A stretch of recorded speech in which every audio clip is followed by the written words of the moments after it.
Hello, everyone. Sorry, I'm just getting settled in. Okay. So, my topic is what factors influence how people choose to self identify in regards to ethnicities. My name is Destiny Marcus. My first finding was that one of the main findings that I basically came across was that our identity is constantly changing. So, people have a big influence on how we choose to identify ourselves. And so do societal influences and pressures that we go through in life. Another finding is that gender, social types, and roles can guide us in how we self identify ourselves. So basically, who we associate ourselves with, um, the types of maybe clubs that we're in, and different, like maybe jobs or occupations that we associate ourselves with. Like my grandmother always said, "Me con quien juntas y te digo quién eres." And I'm a strong believer in that.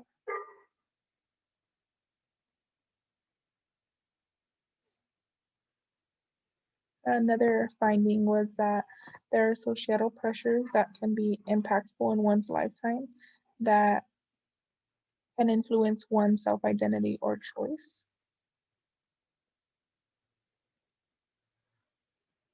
My summary basically is that the engagement with assimilation and enculturation has an influence on statistics and perceptions, and there are certain barriers that can also have an influence to this. So, barriers would include like having teachers that perhaps don't look like you, or not having the same resources as other people.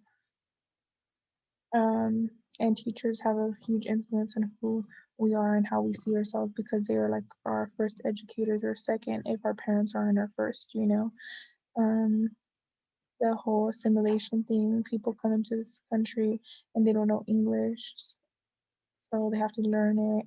And the way that they learn it can also be viewed upon as like some sort of failure when it comes to like schooling by teachers or even by like the society in general, because the goal is to become more Americanized. And when it comes to acculturation, um, students are children from their parents who have assimilated here also struggle because they have to communicate with their parents, and there's like this gap between the two, and it kind of conflicts with um, how they speak and who they are and how they get their point across. Continued, we all have our own perceptions, as I mentioned previously, and how we see ourselves and others is salient, as one of the authors said, and it remains so as we grow and through our experiences. In other words, we're constantly evolving. We at times feel pressures from family and peers on who we are, and it influences our choices, regardless if parents' own choice is to perhaps disown their own identity. Ethnic hatred can form because of this as well. So, as mentioned in the book by Professor Warshell, which was in, I didn't read all of it, but I read parts of it. It was really interesting to read. It was this book, this page. He basically argues that ethnic identity forms the bedrock of self identity, partly because individuals are born into an ethnic group that can never be changed. So it's inevitable. We are who we are.